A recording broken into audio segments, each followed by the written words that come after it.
I want to fight Gervonta Davis. That's just something I don't know why. I just want to fight him. And you know what? Even if he doesn't want to fight me, I'll keep saying it. I want to fight him. But he should fight me now because this is the best chance he's going to have when I'm 19. I don't care what you got. Yeah, all that. You better open up. You're going to need a ladder to hit me. How tall are you? You 5'5". You don't need a ladder to hit me. You're going to need a Stairmaster. Boy, you won't be able to touch me. You ain't never fought a 135 in your life. It's different. Don't call it a comeback. Hey, Shek, we said it before, but this time boxing is really back. This time, Shazier means it, everybody, and I have 3 words of agreement for that, for the fight upcoming this weekend. Ooh, la, and la. You're talking about the 28-0 Gervonta Tank Davis v. 23-0 Ryan Garcia bout upcoming this weekend. This might be the best real fight we've seen in years. Plus, George Foreman is making a comeback into the theaters, and, man, the almighty Warriors are in trouble this first round versus the Sacramento Kings. From Wondery, I'm Ryan Shazier. And I'm Dave Damashek. And this is Don't Call It a Comeback. Don't call it a comeback. I've been waiting on this moment my whole life. Can't call it a comeback.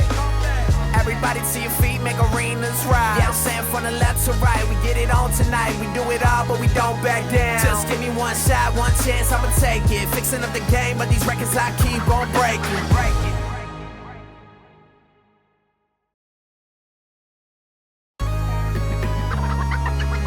Real boxing has been down for a while, but it's making a comeback this weekend. So you're saying Logan Paul isn't real, Shazier? I enjoy watching Logan, but I like watching Jake a lot better.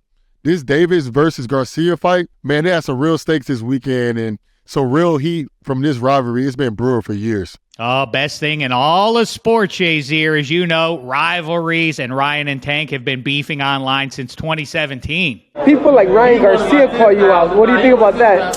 He's a kid, man. Don't kill him. He can be my sparring partner, though. Since then, they've both gone up in weight, won belts, and gained millions of followers, and perhaps more importantly, money. This fight will determine the new face of boxing, but that's not the only mega fight on the horizon. We'll get into some of the other huge boxing comebacks, too, with our guest. He's one of the biggest promoters in the sport, Eddie Hearn. Welcome to Don't Call It a Comeback. How are you, man? I'm doing great, thank you. Over here in cold England, and looking forward to a big run of fights coming up, and pleasure to be joining you guys. It's pretty cold in England, but in Pittsburgh, I think we kind of get the same weather. Dave is the lucky guy in California right now, so I kind of know how you feel. Well, Eddie's got the Dodgers hat on, summoning Southern California weather, right? Hey, so Eddie, I want to talk to you a little bit. You know this Tank Davis and Ryan Garcia's fight is coming up. How do you feel about the idea of that fight sparking the comeback of real boxing matches? You know, I think that everybody always talks about the demise of boxing, and then all of a sudden a big fight gets made. You know, I mean, the one thing that we don't have the beauty of is being able to tell fighters who they're fighting. You know, I'm always very envious of my friend Dana White, who has the ability to say, you are fighting you. I'll see you there. Yeah. You know? And obviously we're dealing with managers, promoters, agents, lawyers, and every fight of that magnitude is negotiable in terms of its terms. So it's very difficult. It's very frustrating as well, sometimes as well. And, you know, I think that you get a fight like Tank against Garcia and all of a sudden it just reignites boxing. But it doesn't really reignite boxing. It just shows you how big the sport is when you get it right. You know, we've seen that around the world. We represent, obviously, Anthony Joshua, Canelo Alvarez, and, you know, we've done 90,000, 80,000. We've got Guadalajara coming up with 60,000. Like, boxing works. When you get it right, boxing works. But too often, fans are left disappointed that the fights they want to see don't happen. It's nothing new, right? You know, it's not like this is something new in boxing that we all get disappointed. It's just time and time again. But every now and again, there's a breath of fresh air. And the great thing about Tank against Ryan Garcia is they're two young guys in their prime. Normally, at the end of the career, the guys go, yeah, well, okay, we'll do it now because we need a cash out. And look at Spence against Crawford. Great example. But, you know, in that fight, you have two guys in Tank and Garcia who really are in their prime. And you go back and forward. And, you know, it's live on DAZN as well as other platforms. And I'm a DAZN guy.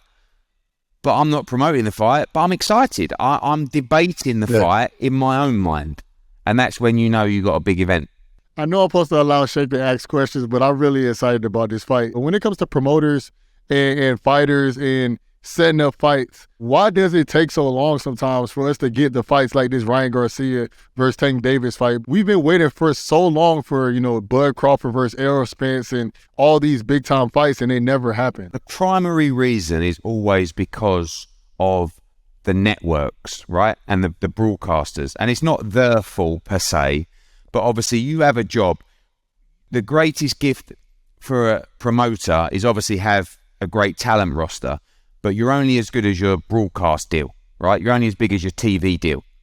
And when you have a TV deal, your obligation is to provide that talent on that platform. Then when you get another fighter that's not on your platform or part of your promotional roster, their job of their promoter is to keep them on their platform. That's always been the situation with Crawford against Spence. You had one guy with PBC, with Fox, and you had the other guy with ESPN and Top Rank. And a fight will always happen when it's big enough, when the money's out of control. But in the situation of Spence Crawford, the money actually, the commercial value for that fight is not what everyone thinks. And therefore, there wasn't enough money to make that happen. Now, Bud's a free agent. There should be absolutely no problem now with making that fight. Another problem in the sport of boxing is every now and again, a new broadcaster pops up. You've got, for example, BLK Prime, who paid Bud an obscene amount of money for a one-sided fight that inflates Bud's perception of the value of the Crawford fight, right? So, I just got X million to fight Avanesian. Wow, I must be getting 20 or 25 million to fight Spence. The issue is, as promoters, the one thing we know better than anybody is the numbers that are available for a fight, right? And in that situation, it's an open book. And there was a lot of debate around that fight where I think Al Heyman was saying, look, guys, we open the books, whatever the fight generates is 50-50 or whatever that deal is. But the fighters then really don't back themselves. They hear from their friends and from the guy in the gym that is going to do 1 million buys, but they're not prepared to back themselves for that number. So they say, no, we don't just want to own all the money. We also want a massive guarantee. And then as a promoter, you're sitting there and says, Adam, I've got to give you a guarantee, give you all the money for the show, and hopefully it surpasses those numbers for me to make a little bit of money. The fighters have to be willing to back themselves in the fight. Some fights and some fighters, like Anthony Joshua, like Canelo Alvarez, they're such home runs on the pay-per-view and at the gate, they do back themselves without guarantees. And that's why Ryan Garcia and Tank happened, because that's a fight that's going to much surpass the commercial revenue of Crawford against Spence. And that's the reason that, in the end, Golden Boy, DAZN, Showtime, PBC got together and went, we're going to make some money here. Let's be sensible. And thankfully, they got it over the line. I do want to hear about the soap opera behind this fight, but let's get elementary about styles make the fights, as they say. And so let's talk about the styles here. Tank and Garcia. By the way, Gervonta's highlight reel of knockouts is way, way up there in the all-time rankings, in my opinion. What are you expecting stylistically between these two guys getting in the ring together? So I first watched Gervonta Davis win a world title against Pedraza at the Barclays Center. I think it was on the Broner Garcia card. And I just thought, wow, this kid is special. I'd met him previously. You can tell that, he's a bit of a bad boy. And I like that. He's fearless. I got some criticism before because I said he doesn't overthink things. He's not a deep thinker. You want that in a fighter. Do you understand? You want a fighter to go out and be fearless. And Tank is fearless, right? When he beat Pedraza and stopped him for the world title, I just thought, wow, this kid's really, really special. Few sort of disciplinary problems, but generally stayed solid in camps. And has just consistently, you're talking about a guy who really was a featherweight. Now he's up fighting at 140 pounds occasionally. I think this fight was at 136 or whatever it is. And then you've got a guy that's boxed internationally. He's boxed on big shows. He's a huge draw at the gate. He's been part of, he's got a good CV now in terms of his opposition. And then you go back to Ryan Garcia. Is he all hype? He doesn't have the resume anywhere near of Gervonta Davis. And I keep writing him off and thinking, we had Luke Campbell fight him and he knocked him down heavily early in the fight and he come through and he beat Luke Campbell. Beat Javier Fortuna. But never really beaten, beat some world-class guys, but never beaten an elite 135-pounder or 140-pounder. But when I've asked the question to people who know him well about his chances in the fight, it's shocked me how much of a chance those people give him in the fight. I'm talking about Eddie Reynoso, I'm talking about Canelo Alvarez. Not everybody thinks he's going to win, but, saying, he's got a good chance to fight. Devin Haney, Shakur Stevenson, people that I've sat with and said, what do you think? They've grown up around him. So the kid can obviously fight. He's tall, he's rangy, he punches very hard and very fast. So does Tank. He also punches with his chin in the air at times.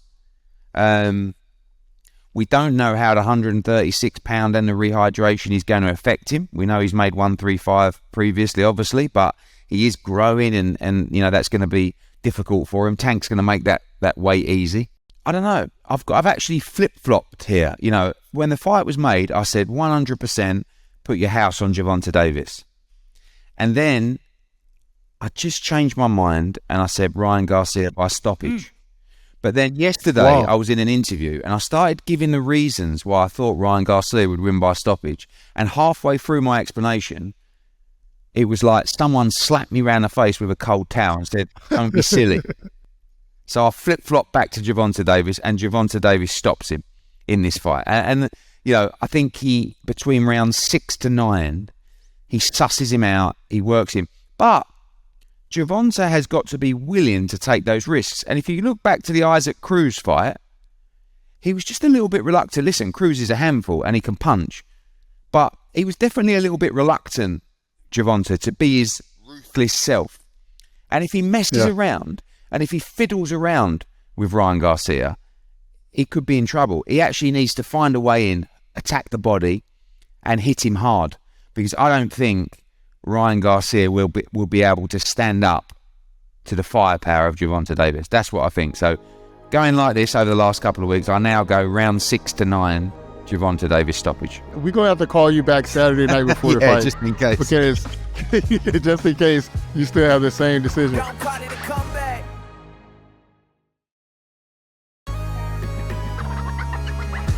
Recently, on social media, Tank Davis and Ryan Garcia was on Instagram Live together. Did you see that? Yeah. And they end up betting their whole purse on who wins this fight. You want to bet? Yeah, let's do it. I'm down. The whole let's purse. do it. The whole purse.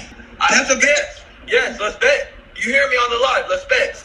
Let's make a contract. Let's sign it, both of us. Let's do it. We all know that never happens, right? I mean, I've had it before. Jake Paul says to me, I bet you all my jewelry. And I was like, what's that? $5,000? Joking. And he went, no, $500,000. Yeah. And I went, well, why $500,000? Let's make it $1 million. And he went, all right, bet. This is in the middle of the press conference. And I'm like, what? And he's like, his hand's hanging there, So I'm thinking, fuck, I had Katie Taylor, he had Amanda Serrano. And I thought, I like Katie Taylor in this fight. She's slight odds on. You're giving me even money. Okay, we'll bet $1 million. Shook on it. Then next thing, obviously everyone wants to paper it because you can't just rely on the word of someone in boxing. Right, so now you've got lawyers involved. Now the commission comes over and says, guys, you're promoting the fight. You really can't be betting on the fight. I'm like, oh, so anyway, it all falls away. The same thing with this. They're probably making, I don't know, 10 million a piece. Tank probably more. There is absolutely no way they are betting their purse on this fight. No way. So, but you can't back down. And that's what happened on that FaceTime call, obviously, or the Instagram call, where Tank went, bet your purse. And Ryan went, okay. When it's like, yeah, let's get the contract. And then obviously the contract comes through. It's got stuff in the contract that doesn't work. And, listen, this fight took a year to make. You think they're going to get a contract for a bet for $10 million up and running in what, 3 or 4 days? No chance. You're not happening. Hey, so you booked the Logan Paul versus KSI rematch in 2019. Which is a better sport? Which is better for the sport, celebrities or real boxers boxing? Oh, I mean, I think they've both got a place. I mean, what you're seeing now is this two very separate things, right? So you're seeing the YouTube and celebrity world, and you're seeing professional boxing. Now, Jake Paul, in my opinion, is part of professional boxing. I don't class him as a YouTuber, but what the YouTube stuff is doing now is so wacky that they've introduced like tag team boxing and stuff like this. I don't mind that because at least we can differentiate it between it. At least we can say that's not boxing, that's entertainment, right? Yeah. But at the same time, if that's going to drive younger people into the sport, I've got 2 children, 13 and 10. They know all of those people taking part in that YouTube event. Now, they don't know everybody who's taking part in my card in Wales on Saturday night. So as long as we can use it effectively for the sport, I don't mind it. I mean, after I did KSI Logan Paul, which was a massive success, sold out Staples Center, did millions of pay-per-view buys worldwide, I just said to myself, I'm never going to do another one because my heart weren't in it, really, And when he was up there at the press conference and, I'm talking to the guys and he says, yeah, well, your mum, she's... And I'm like, oh, no. I could feel any ounce of credibility that I have left in this sport just oozing out of me onto the floor, So I was like, but I loved it. I had Justin Bieber sitting next to me. We had, it was wild. But my heart just weren't in it. It's very successful in terms of its numbers, and I think there's definitely a place for it if we can bring people into the sport. But we just hope that those people that have come into the sport through YouTube boxing watch fights like Tank against Ryan Garcia on Saturday night. Then we've got a chance of keeping them in the sport. Well, I can't imagine that fight's not going to be a gem for the reasons you've already described there. But I am fascinated. In a way, it's a throwback. It's bringing back the idea. Like Ali got into the ring with professional wrestlers and so on and so forth. But the lines are kind of blurred where Jake Paul's concerned. I mean, Pete Davidson is not going to go and play wide receiver in the NFL, and Taylor Swift's not going to play the hot corner in Major League Baseball. How stunned are you by this YouTube celebrity's ability to keep up to some degree with professional pugilists? I've always said that you don't just start boxing in your mid-20s and become a world championship contender. And Jake is never going to be, nowhere near. But he's better than some opponents that I've had on my show when you bring a young fighter through and you're developing in the early stages of his career. So he's entitled to do what he's doing. He's working hard. He's sparring hard. He can punch a little bit. He's brave. He lost to Tommy Fury, who's very limited as a professional boxer, but he had a go. He got stuck in. He wasn't scared to stand there and trade, and it wasn't a terrible fight. So, like I said, I class Jake on a professional coat. I do. Some of it you watch. Awful. You just like, they're all like, sort of wafting around their hands and you think, no. But Jake's different. Jake's earned his right, I believe, to be called a professional fighter. I really respect Jake and Logan and KSI because they're bringing more fans to the sport of boxing. Like, if you really enjoy fighting and you really enjoy boxing, coming in and just watching them fight, you're like, oh, this is entertaining. And then you see Gervonta or Shakur Stevenson, or let's even speak about your guys, like AJ. I know you have a big event that you talked about. You told IFL TV that you plan on having an event with both Wilder versus Joshua and Fury versus Usyk on the same night was in the work. Tell us about that. Yeah, I mean, that's, we've done a couple of fights now in the Middle East.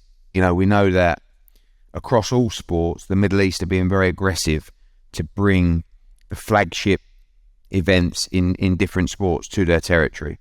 And we've done AJ against Andy Ruiz in Saudi Arabia. We've done AJ against Usyk in Saudi Arabia. We've done Bivol against Ramirez in Abu Dhabi, and so on. There's a long way to go, but there is a desire to try and do, on the same night, Fury against Usyk and AJ against Wilder. I mean, it would be the biggest fight night of all time. It would also be extremely expensive, but money talks. And, you know, AJ likes the Wilder fight. He has done for a long time. It's one of the most exciting in the sport. It's another fight like Tank against Garcia that would just captivate the whole, not just boxing audience, but global sporting audience as well. So I'm going out there next week and we'll see. Is this the attempt then from the boxing side of things with WWE joining forces with UFC? Is this the way to sort of complete the circle, if you will, with all the combat sports in one place? The Endeavour deal with UFC and WWE was fascinating. You know, I mean, they are missing one arm, which is historically the most powerful of those arms, which is boxing. We are the only global sports promotional company in the world, Matchroom. You know, every other promoter, whether it be Top Rank, whether it be Queensbury over here, they all just promote in individual territories.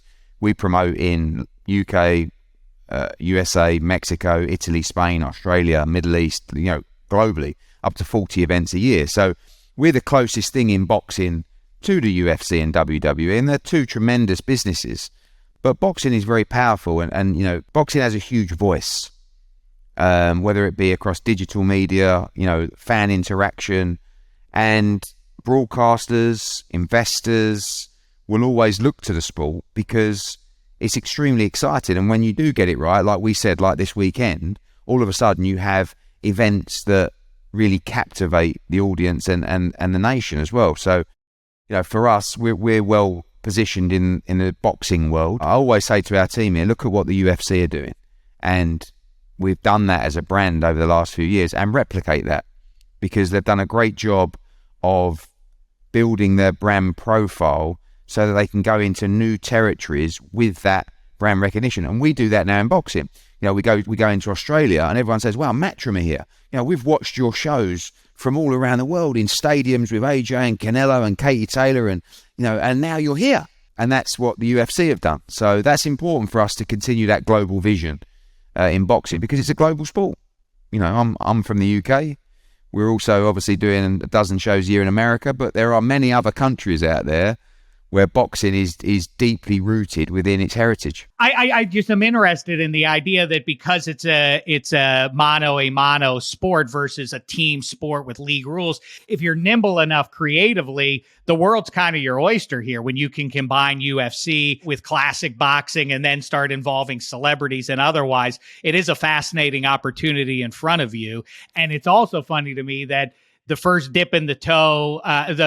toe dipped in the water from those organized professional leagues in the U.S., the NFL now sort of stealing from the boxing world, pay-per-view, if you will, to watch football games on YouTube this year. Do you think that is an indication that you guys are headed in the right track, or we're sort of ahead of the game by decades on some level? I feel like pay-per-view is a strange one in boxing, isn't it? Where every other sport that you watch, you don't pay an additional pay-per-view for on top of your subscription, but you do in boxing. And there's a lot of sports, like you mentioned, a lot of them there that are much bigger than boxing, yet it's kind of like just accepted from fans that when there's a big fight, you pay pay-per-view.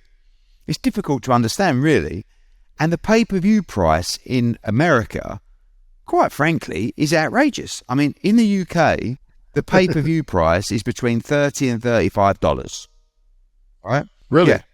And yours, this Saturday, if you get it on DAZN, it's $20 cheaper, just my ad, but it's $85 on Showtime. Yeah. That's a huge amount. I mean, like, listen, don't get me wrong. It's an unbelievable fight. But when Floyd was fighting, it was $100 for a pay-per-view. So I don't think actually that pay-per-view long-term is sustainable. I actually see what you're seeing now. We made the move recently from a traditional broadcaster to a streaming partner in DAZN. And I'm a big believer that streaming is the future of broadcast. You know, I think people are moving away from their traditional one subscription and breaking down. You know, all of a sudden now you've got obviously the NFL, have their own app. You have Disney Plus, you have ESPN Plus, you have DAZN, you have Netflix, you have Amazon, you have app, and I think that's actually the future of how people digest their content, especially the younger generation. Like, they just don't watch traditional cable anymore. Kids, they just don't, and it's always fascinated me, the pay-per-view model in boxing, where it's just accepted, that it's pay-per-view, you get your friends around, you crack open a few beers, you get the pizza in, and you pay the money, but I think it would be difficult. They tried it over here with Premier League football during lockdown. They would start to broadcast more games, but charge a one-off, basically a pay-per-view, and it didn't really work. I think fans are just used to, like in boxing, fans are used to paying pay-per-view, and in American football and big sports, they're just not. And I think they'll struggle. Obviously, at the bigger games, if they move that to a pay-per-view platform, but I don't know. I'm not sure that's the future for the NFL. Hey, Eddie, Dave called me a kid, and you just called me a kid too, because I don't have cable. I just watch everything on streaming as well. So you guys already called me kids. I know I'm younger than you guys, but I see how it is. The thing is, I can't imagine watching the Super Bowl and it's like, hey, the Super Bowl is $99 to watch it. Like that sounds crazy to me. I can't see that happening. But Eddie, I want to ask you this question, and this is a comeback show, so I want to ask you this: if any boxer that ever came back to the sport of boxing, or the boxers that's here now, who would you say is the greatest boxer of all time? Like, pound for pound. I mean, my hero, one of my heroes was Sugar Ray Leonard. I loved Sugar Ray Leonard. I mean, every fighter that you ask will generally tell you that the greatest pound for pound fighter of all time was Sugar Ray Robinson. But there are so many. You go back to the heavyweight days. Obviously, it's difficult to move away from Muhammad Ali.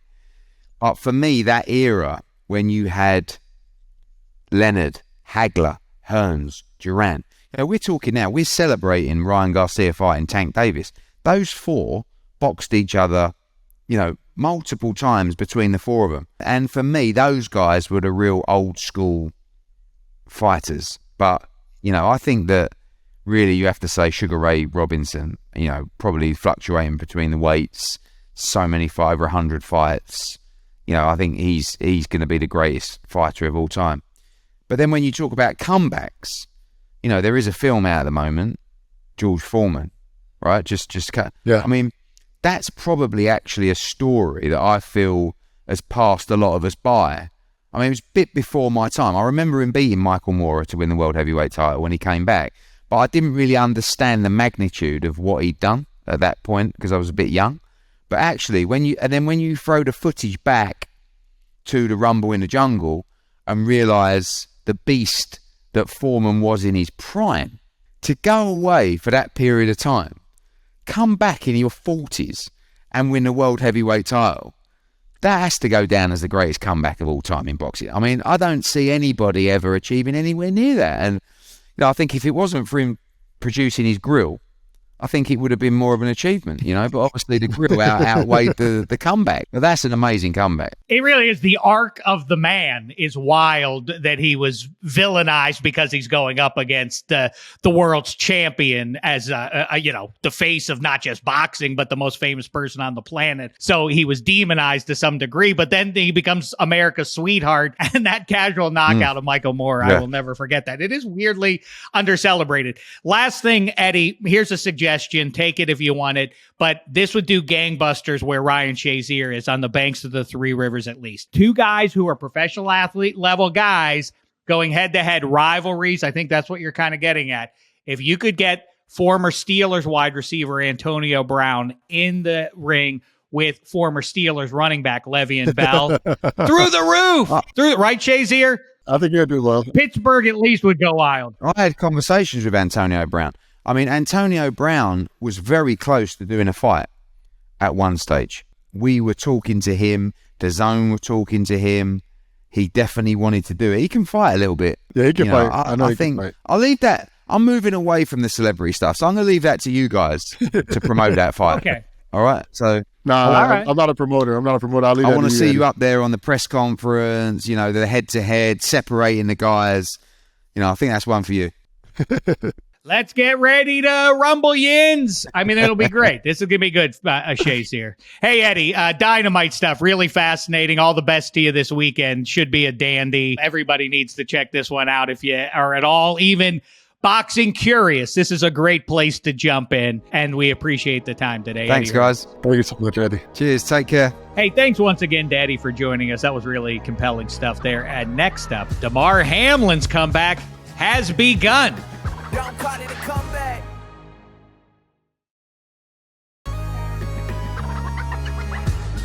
All right, Shazier, time for some other comeback stories in the news we need to give a look at this week. This is the check down.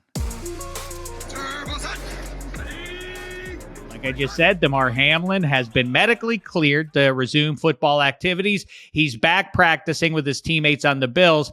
5-0, how do you feel hearing this news? I'm going to be completely honest with you. I know some people might not be a big fan of what I'm about to say, but I am extremely happy that he's able to play again. And a lot of people are like, what about his health? What about, is he thinking about his family?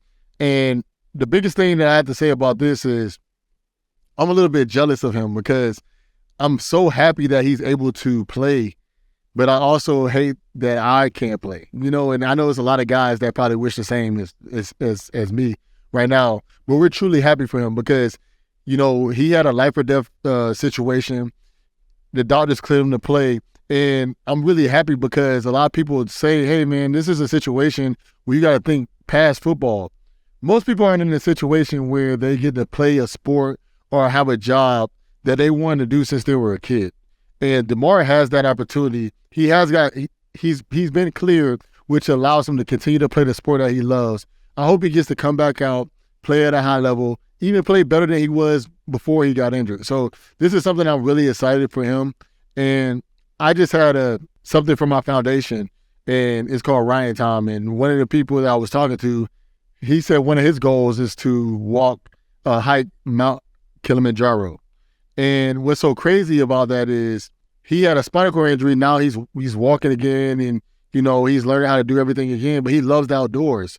And his mom was sitting right next to him, and he asked this question, and I was like, hell yeah, you should do it. And the reason I say that is because that's a dream of yours. That's a goal of yours. That's something that you want to do your whole life. The fact that you're still able to do that thing, go for it. And I think a lot of people fail to realize that this is only a short time. Damar might, at best, be able to play football for 15 years, at best. And you got to think about it, almost a year got taken away from him. To me, I'm so happy that he's able to play. I'm so happy that he's healthy.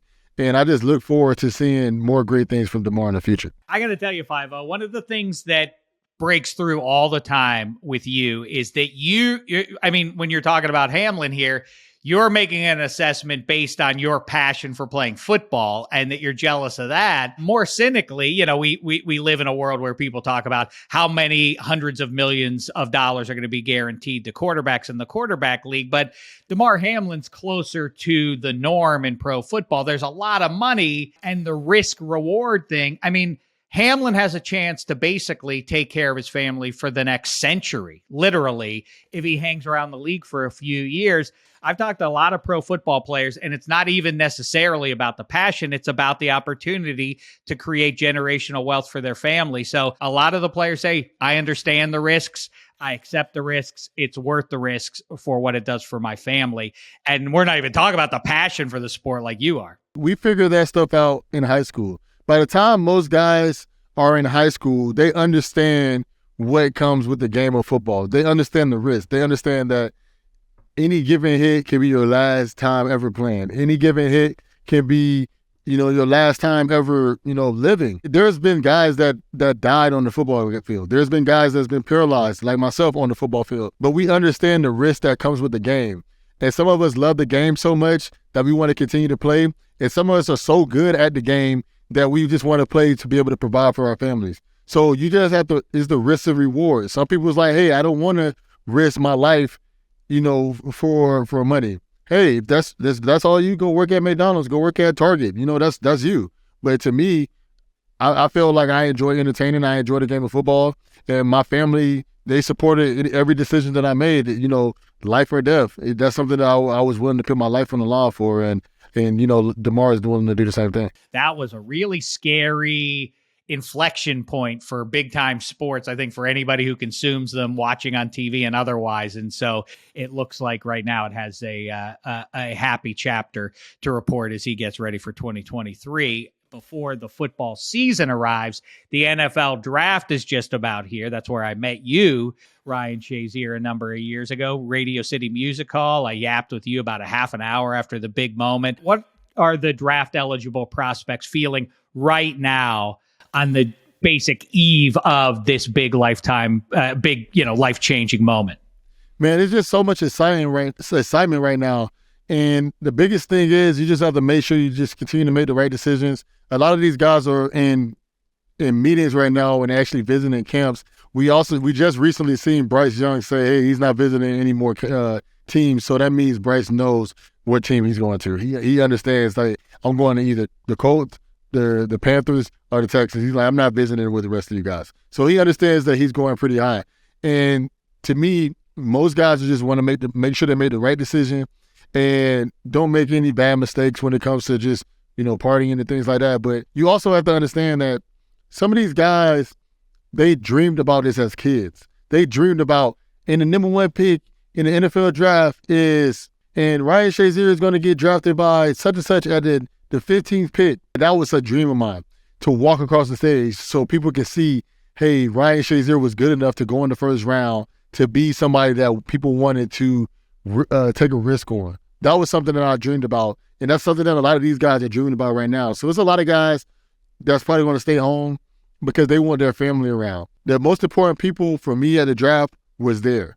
You know, there's a lot of people that have draft parties that have 300 people there. And I'm going to be honest, Dave, we have a lot of friends, but we don't really know 300 people. Like, we know them, but we don't know them. I wanted that moment to be with people that, you know, was with me when I grew, you know, was in diapers. People that was with me when, you know, I first found the game, when I first left the game. That's the type of moment I want to have, and this is the type of moments that these guys are thinking about. They're thinking about who's coming to the draft with me, who's staying home. Am I doing a party at my college? Am I doing it at my church? Am I doing it at the draft? It's these type of things, and then, you know, just what am I going to wear? It's a really fun time. I'm sure it's the greatest. I'll never have anything close to a singular moment that positive that benefits my entire family, let alone just me. See, I'm glass half empty compared to you. And my concern of attending the draft is if I'm told, like, yeah, you're going to go in the first, but then I don't, and then the camera keeps cutting to me. I wouldn't want that. I'd be too embarrassed for that. So this is when you normally find out if you're going to go to the draft or not. They tell you at the combine, and they'll say, hey, you're projected to go in the first 2 rounds. Would you go to the draft and stay at the draft if, you know, you end up going to the second round? No, I would never want to do. I would be the worst. I would hate sitting there, and that my whole family would be like, you brought it. Now we all got the stink on us because of you again, David. You know, in the back of your head, that's a possibility that you might not get drafted in the first round. But majority of the time, you have a solid feeling. Your agent has a solid feeling that you're going to go in the first round. Last thing, did you hug your mom first? I hope. Yeah, I definitely hugged my mom first. I hugged my dad. Then you know, gave my brother a handshake and, you know, Coach Meyer a hug, and then I walked up. Any prospective first round draft picks, this is the counsel I give you right now. 1, if you're at the draft, hug your mom and your family before you hug the agent. That should be obvious. And if you're at home, don't answer on the first ring. Then you seem desperate. Like, let the NFL team twist for a moment to make sure, like, maybe he's going to the XFL or something like that, you know? So let him sweat for at least 2, maybe even 3 rings. I love that moment to be in the company of guys whose lives just changed for the better for the rest of their lives and for generations and their families. It's one of the best moments in all of sports. All right, now to the NBA playoffs. Those are obviously underway. If you have been paying attention, you're fully aware of what's going on there, all the melodrama. The Warriors have dropped the first 2 games in their series against the Kings. Now they go home to San Francisco for game 3. 5-0. Can the Dubs still come back and win this series?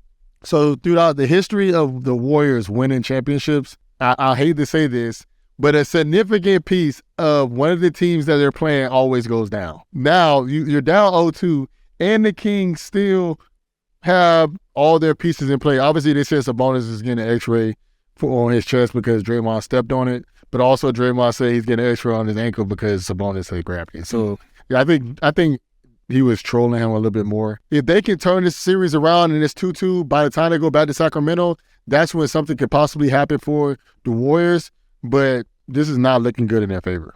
Well, the show does revolve around comebacks, and so we have to take a moment to say good for the Kings and their big franchise comeback. Things have been bleak for a long time since Peja missed that wide open look way back when. I don't even remember what year that was against the Lakers with Rick Fox and Shaq and Kobe and all of that. It has been a long walk through the desert to get to here, and it looks like everybody in Sacktown's enjoying it. It's a lot of fun to watch on TV. Football.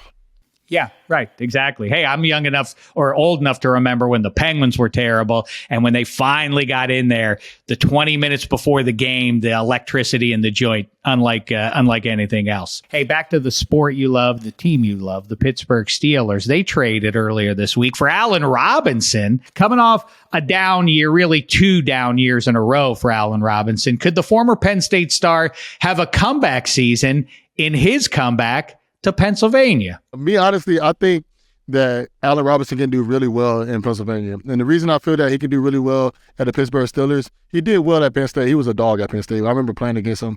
It was always fun playing at Penn State. They got me one time. It was I always call it the I can't say that on the podcast, so I'm just gonna say they beat me my freshman year. So it was around 10-7, right? Yeah, I don't remember what the score was, but I remember it was my first start of my college career, and I had 15 tackles, but we ended up losing it. Penn State is a phenomenal team. I think he would do well because with Allen Robinson, this is what people fail to realize. Allen Robinson is really good in the slot as well. So having Deontay and having George outside and having a bigger slot receiver that Kenny can actually put the ball on. I think one of the biggest problems that Allen had when he was in the Rams, played for the Rams, is obviously Matt Stafford and Cooper Kupp had a really good relationship and they're best friends, but it also the fact that Allen is one of those guys is like, hey, give me the jump ball, put the ball on me, I'm going to make the play. And I think Kenny has no problem doing that if he trusts his guys. Matt is more used to his guys being open. So I think that, and obviously he had Megatron, but Megatron and Allen are 2 different receivers.